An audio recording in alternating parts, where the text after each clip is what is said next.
হতাশার সাগর চিনেন আপনারা? এখন জুলাই হতাশার সাগরে ভাসতেছে।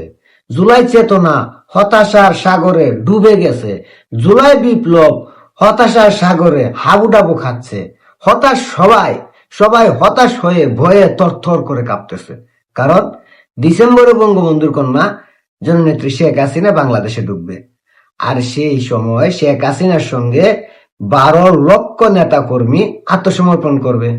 সরকার হতাশ, এই 12 লক্ষ নেতা কর্মীদের কোথায় জায়গা দিবে?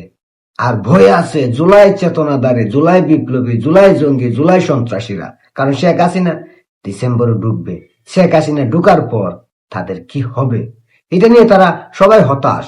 কিন্তু সবচেয়ে বড় হতাশার খবর হইল আবু সাইদ, যে আবু সাইদ জুলাইয়ের প্রথম শহীদ, সে আবু সাইদের স্মরণ সভার আয়োজন করা হয়েছিল রংপুরে। সেখানে কেউ আসে নাই। মুক্তিযোদ্ধা বিষয়ক মন্ত্রী সেখানে হতাশা ব্যাখ্যা করছেন যে আমি হতাশ, আমার সামনে চেয়ারে অর্ধেকের চেয়ে বেশি খালি, কেউ আসে নাই কেন, আমি এটা নিয়ে হতাশ। হতাশ তো সারা বাংলাদেশের মানুষ। কারণ আবু সাইদ যে জায়গায় মারা গেছে, বলা হচ্ছে আবু সাইদ পুলিশের গুলিতে মারা গেছে, অথচ পুলিশ রাবার বুলেট ছুড়ছে। রাবার বুলেটে মানুষ কিভাবে মারা যায়, এটা নিয়ে দেশের মানুষ হতাশ। আবু সাইদ যেখানে গুলি খাইছে ওইখান থেকে আবু সাইদকে মেডিকেল নিতে বড় জোর 10 থেকে 15 মিনিট সময় লাগার কথা, কিন্তু আবু সাইদকে মেডিকেল নেওয়া হলো 3 থেকে 4 ঘন্টা পরে। হতাশ মানুষ। এই 4 ঘন্টার সময় আবু সাইদ কোথায় ছিল এটার খোঁজখবর এখনো মানুষ জানে না, এই জন্য মানুষ হতাশ।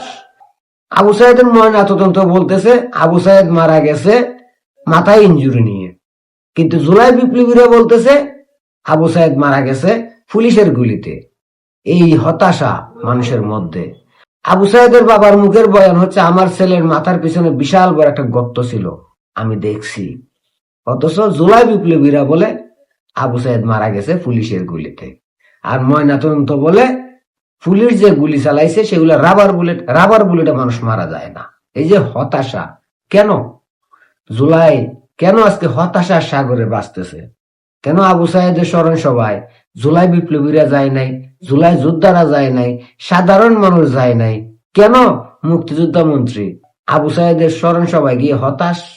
কারণ দেশের মানুষ এখন বুঝতে পারছে, যারা কৌটা কৌটা বলে আন্দোলন করছিল, যারা চাকরি পাওয়ার জন্য আন্দোলন করছিল, তারা সরকার হয়ে গেছে।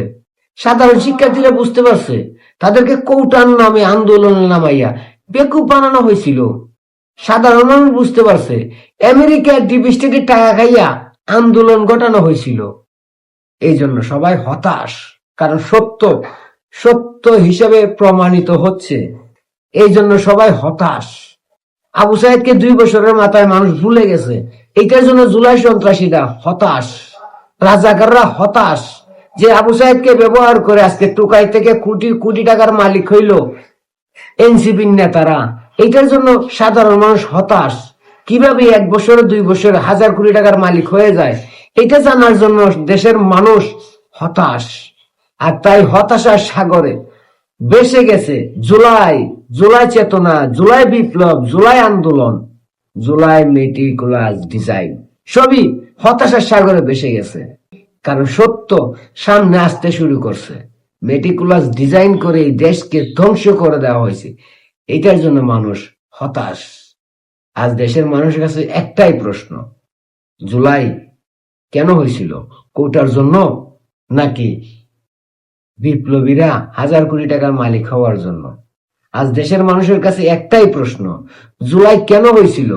বৈষম্য দূর করার জন্য নাকি সারা বাংলাদেশে বৈষম্য সৃষ্টি করার জন্য? আজকে দেশের মানুষের কাছে একটাই প্রশ্ন, জুলাই কি 71-এর বিরুদ্ধে হয়েছিল নাকি 71-এর বাংলায় বৈষম্যের ঠাঁই নাই, মুক্তিযুদ্ধের বাংলায় বৈষম্যের ঠাঁই নাই, বঙ্গবন্ধুর বাংলায় বৈষম্যের ঠাঁই নাই, শহীদ জিয়ার বাংলায় বৈষম্যের ঠাঁই নাই, মৌলা ভাসানীর বাংলায় বৈষম্যের ঠাঁই নাই বলে জুলাই হয়েছিল। তারপরে এই জুলাই 71-এর বিরুদ্ধে চলে গেছে। এটার জন্য মানুষ হতাশ। আর এই হতাশার সাগরে ডুবছে মানুষ, আর ভেসে যাচ্ছে জুলাই, জুলাই চেতনা, জুলাই বিপ্লব, জুলাই আন্দোলন। 2 বছরের মাথায় জুলাই ঘৃণার চাদরে ডুবে গেছে। কারণ জুলাই ছিল জামাত রাজাকার, আলবদর, আল শামস আর ডিপ স্টেট আমেরিকার চক্রান্ত, যেটা এখন প্রমাণিত। আর এই চক্রান্তর কথা বুঝতে পারে নাই জুলাইয়ের আগে, আর এখন মানুষ বুঝতে পারছে, তাই জুলাই ভেসে গেছে বঙ্গোপসাগরে।